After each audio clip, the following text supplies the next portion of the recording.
Hi everyone, for today's tutorial video, we're going to showcase the usage of one of our newly added blocks. So to begin, we are going to access our code block section that can be found on the left side of our screen. And what we're going to work with today is going to be the article summarizer processing block. And what this block pretty much does is it takes a brief article and it's able to summarize the article as the name mentions. It's very self-explanatory. So I'm just going to go ahead and drag and drop this block to our canvas. And we are going to need 3 additional parameter blocks to run the process. So the first one we're going to need is a text block. Then we're going to need 2 parameter blocks. So I'm just going to go ahead and drag that to the canvas. And we're also going to need a view text block so we can view our final result. So we're just going to drag and drop that as well. Perfect. So now that we have all our necessary blocks on our canvas, we're just going to go ahead and make the connections. So the text, we're going to connect it with the article text, and the maximum length, we're going to do that as well as the minimum length.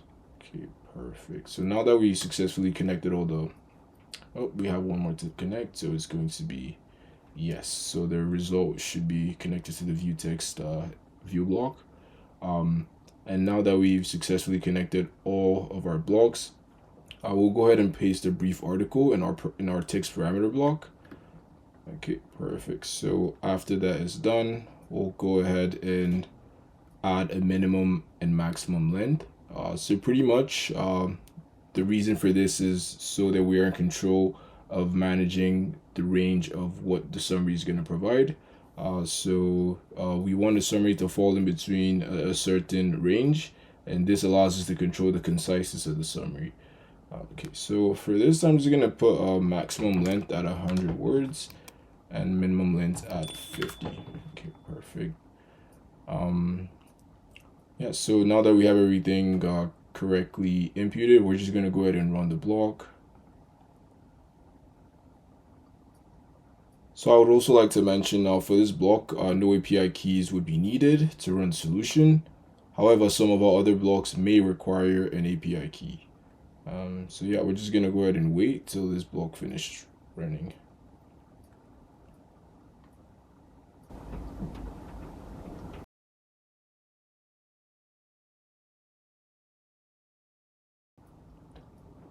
Okay, and there we have it. So now we can actually go ahead and take a look at the article summary. Before we do that, I just want to give an idea of what the summary content actually is.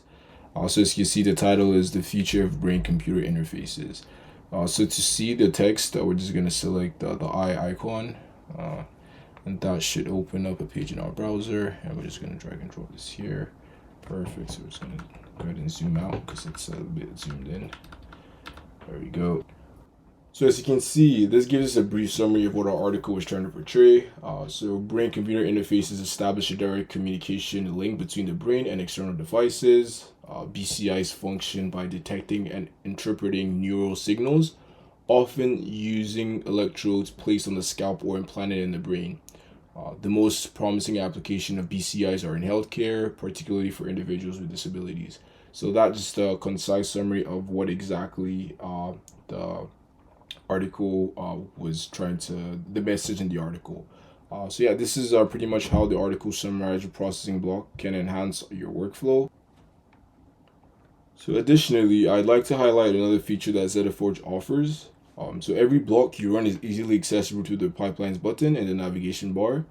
So you can seamlessly copy these blocks back onto the canvas. So we're just going to go ahead and do that. So if you click the pipelines button, and this is the pipeline that we currently just ran, and if you just select view, it'll bring it back onto the canvas. Now it doesn't depict that, but what I'm going to do is I'm going to create a new page for a canvas, and I'm going to delete the old one, existing one. So I'm going to go ahead and do that again, and we're just going to see that we are able to easily recover our pipeline.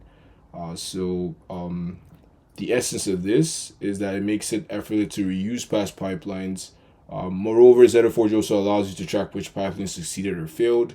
So this enhances reusability by eliminating the need to start from scratch. Instead, you can simply recover and refine your previous pipelines from the history. So If you want to see a pipeline that passed, you would see it would be indicated as succeeded, and a pipeline that failed would clearly be depicted as failed. So yeah, I hope this video was able to help you gain a better understanding of our article summarizer block, as well as make you more familiar with ZetaForge. Thank you for watching. If you have any questions, always feel free to leave them in the comments, and don't forget to like and subscribe, and I'll see you in the next one.